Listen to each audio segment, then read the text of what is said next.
Bonjour à tous, j'espère que vous allez bien, que vos finances vont bien. Comme vous pouvez le voir, ça y est, j'ai craqué, je me suis exilé. Pas du tout. Aujourd'hui, je profite de ma pause pour pouvoir parler des taxes sur les plus-values. Et on va comparer ça en France et dans le monde. Mais avant ça, j'aimerais repasser sur un commentaire de la précédente vidéo. On va regarder ça tout de suite. C'est parti. On se retrouve dans la vidéo La retraite dans vos rêves que j'avais faite pour critiquer un peu le système par répartition français qui selon moi n'est plus tenable ou qui ne va plus être tenable à moins de s'endetter encore plus. Je pense que quand on gère des finances à la maison, on se rend vite compte que dès qu'on ne peut plus rembourser la personne à qui on doit de l'argent, ça devient très vite compliqué d'avoir des relations saines. Et je pense que la France, on est en plein dedans et que ça risque de créer des problèmes. On est déjà en train d'augmenter notre taux d'emprunt. Donc aujourd'hui, on a un taux d'emprunt supérieur à la Grèce, par exemple. On emprunte de l'argent à l'étranger à des taux plus hauts que la Grèce. Et donc je pense que c'est déjà un très premier gros signe d'alerte que il faut commencer dès aujourd'hui à se mettre en marche, à prendre des actions pour ne plus dépendre de cette retraite qui peut-être un jour ne va plus être une retraite complète, mais plutôt une indemnité. On va vous donner 300-400 € pour vous dire survivez, mais ça suffira pas en fait. Et dans cette vidéo, comme vous pouvez le voir, j'avais mis en arrière-plan mon compte titre chez DeGiro qui me permet d'investir sur les marchés boursiers à l'international, mais qui, en effet, malheureusement, m'impose sur les plus-values à 30% parce que je suis résident fiscal français et donc on prend 30% d'imposition sur les plus-values. Et quelqu'un dans les commentaires m'a fait remarquer pourquoi est-ce que je ne m'occupais pas d'abord de mon plan d'épargne action français qui me permet d'avoir, après 5 ans, uniquement 17,2% d'imposition sur les plus-values. Et donc je lui ai répondu et je lui ai dit, en effet, je suis d'accord. Pour mon cas, je fais les deux en même temps. Donc là, je vous le montrais déjà sur Finery.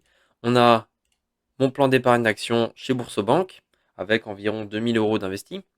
On a mon compte chez DeGiro aussi dans lequel j'investis. Et pourquoi je fais les deux? Parce que je profite des avantages de chacun et j'essaie de me prémunir des défauts. Le plan d'épargne d'action, c'est très bien. Par contre, c'est un plan d'épargne d'action français. Et donc, on ne sait jamais. Je me dis, si jamais un jour il y a un gel, il y a un blocage, il y a des ponctions dans les livrets d'épargne français, je préfère avoir pas tous mes œufs dans le même panier. Donc j'ai un peu dans un plan d'épargne d'action français, j'ai un peu chez DeGiro qui est une banque allemande. Donc je me dis, voilà, je suis quand même plus rassuré de faire comme ça. Alors chacun fait comme il veut, moi je préfère faire comme ça. Et donc c'est pour ça que je vais continuer d'investir dans mon portefeuille chez DeGiro, mais aussi dans mon plan d'épargne action français chez Boursobank. Si ça vous intéresse et que vous n'avez pas encore commencé à investir, j'ai mis des liens de parrainage avec les avantages que ça vous donne. Si ça vous intéresse, c'est dans la description. Aujourd'hui, je voulais vous montrer les impôts, les flat tax en Europe. Donc on va voir ça tout de suite, c'est parti.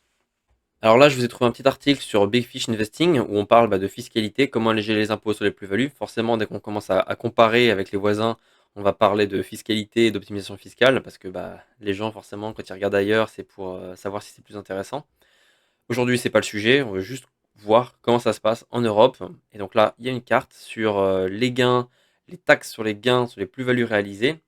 Et comme vous pouvez le voir, plus c'est foncé, plus c'est taxé. Donc là, on a la France en cinquième position avec les 30% d'imposition sur les plus-values dont je vous parlais. On peut voir que on n'est pas les premiers.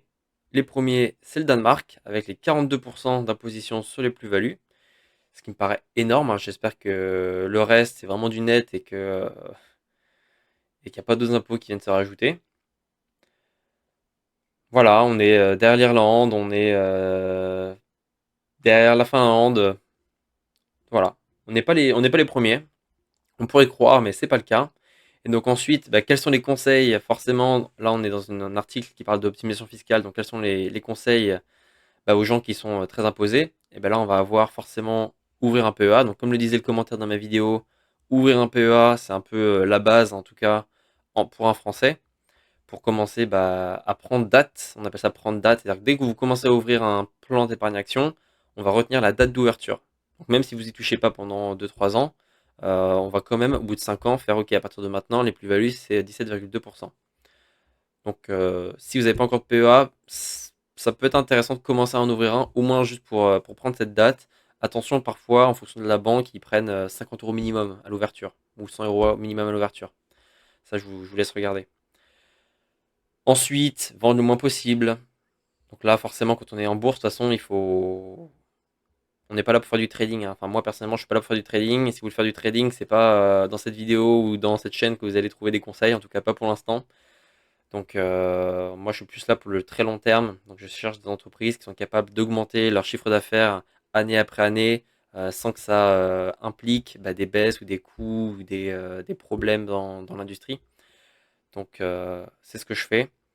Ensuite, là, ici, on nous conseille d'éviter les actions à dividendes et les ETF à distribution. Alors là, je vais vous montrer très simplement, hein. J'ai un exemple dans mon portefeuille. Donc, c'est un compte titre chez DeGiro. Donc, ça veut dire que je suis imposé sur les dividendes à 30%, sur les plus-values à dividendes. Quand vous avez une action qui vous verse des dividendes, donc là, c'est-à-dire que vous envoie directement du cash, et bien là, vous êtes directement imposé. Là, comme vous pouvez le voir en bas, je vais zoomer un petit peu parce que c'est pas très clair. Et je vais même adapter, enlever mon arrière-plan parce que vous voyez pas grand-chose. Tac, ça devrait être mieux. Donc là, vous pouvez voir que sur mes 3,66 € de dividendes que va m'envoyer l'entreprise Oracle, je vais perdre 0,55. Et ça correspond à 30% d'imposition. Donc là, voilà, je suis directement imposé sur le dividende que je reçois. Donc là, c'est ce que veut dire ce site-là. C'est éviter les actions à dividendes ou les ETF à dividendes. Les ETF, c'est pareil, hein, c'est les paniers d'actions. Donc au lieu d'avoir une entreprise, là c'est Oracle, mais si vous avez un panier, par exemple les 500 plus grandes entreprises américaines qui vous envoient un dividende, et ben c'est pareil, ça va être imposé. Et donc là, il conseille voilà, de les éviter pour plutôt prendre l'alternative, donc plutôt des actions avec des entreprises qui accumulent plutôt. Au lieu de reverser des dividendes, elles les conservent pour augmenter leur capacité d'investir, leur capacité à créer de la nouvelle richesse. Et pareil pour les ETF, au lieu d'avoir des paniers qui vous reversent les dividendes, plutôt qu'ils les gardent pour les réinvestir dans le panier. Voilà, ce genre de choses. Et donc ça, c'est le prochain chantier qui va arriver sur mon portefeuille parce que j'ai suivi un créateur de contenu qui lui cherchait un portefeuille de rente, on va dire. Il cherche à créer un revenu complémentaire chaque mois. Moi, je suis encore jeune, je pense, donc je ne suis pas intéressé par cette stratégie pour l'instant. Donc forcément, je connaissais rien au début, donc j'ai fait un peu la même chose. Les ETF, les paniers sont bons, sont très bons, ils ont une bonne croissance, ils versent des dividendes aussi, qui sont intéressants. Par contre, c'est un peu trop tôt pour mon profil, donc pour moi, je vais faire un peu le ménage là sur tous ces paniers. Je pense qu'ils vont tous partir en fait. Ils vont tous partir et je vais plutôt envoyer les ETF plutôt dans mon PEA parce que c'est défiscalisé à la fin et il n'y a pas d'imposition sur les dividendes reçus. Et pour le PEA, comme c'est conseillé, moi je l'ai déjà ouvert. Il y a peut-être d'autres astuces, mais pour l'instant je ne les connais pas. Je vous tiens au courant si je les trouve. Mais pour l'instant, on va faire comme ça. On est sur une journée pour l'instant, on est à 21 € de plus-value journalière. On a atteint le plus haut historique, hein. Là, j'ai jamais eu plus que 1265 € de plus-value sur ce portefeuille. Donc ça continue de monter. J'espère que ça va continuer. Je vous tiens au courant. Si ça vous intéresse, n'hésitez pas à vous abonner. Pour ceux qui sont encore en doute sur comment s'investir ou pas, écoutez, quand vous serez prêt, je l'espère assez tôt, faites-le. Faites-le bien. Prenez un peu de temps pour vous documenter, un peu, essayer de comprendre comment ça fonctionne. Commencez plutôt avec des paniers d'actions parce que c'est quand même beaucoup plus accessible pour les débutants. Vous voyez là, j'ai que des plus-values sur les lignes parce que forcément je suis exposé à des centaines, voire des milliers d'entreprises. Et donc qu'il y en a une qui meurt ou pas, on s'en fout en fait parce que globalement toutes les autres, leur mission c'est quoi? C'est de croître. Donc à la fin on se retrouve en positif sur les paniers d'actions. Ça dépend de quel panier d'actions. Mais en tout cas ceux que j'ai ici, il y a des bonnes entreprises. Donc je suis pas trop inquiet pour cette section de mon portefeuille.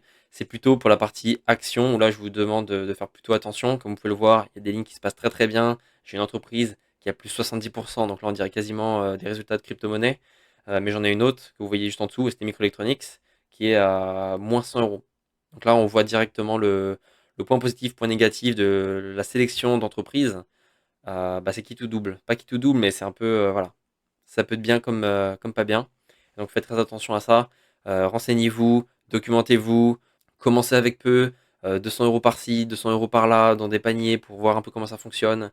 Et puis petit à petit, si ça vous intéresse, vous pourrez aller un peu plus loin dans l'investissement. Mais en tout cas, déjà, si vous êtes régulier, vous prenez des paniers, vous êtes déjà dans le top 80% des investisseurs en France, parce qu'il n'y en a pas tant que ça en fait.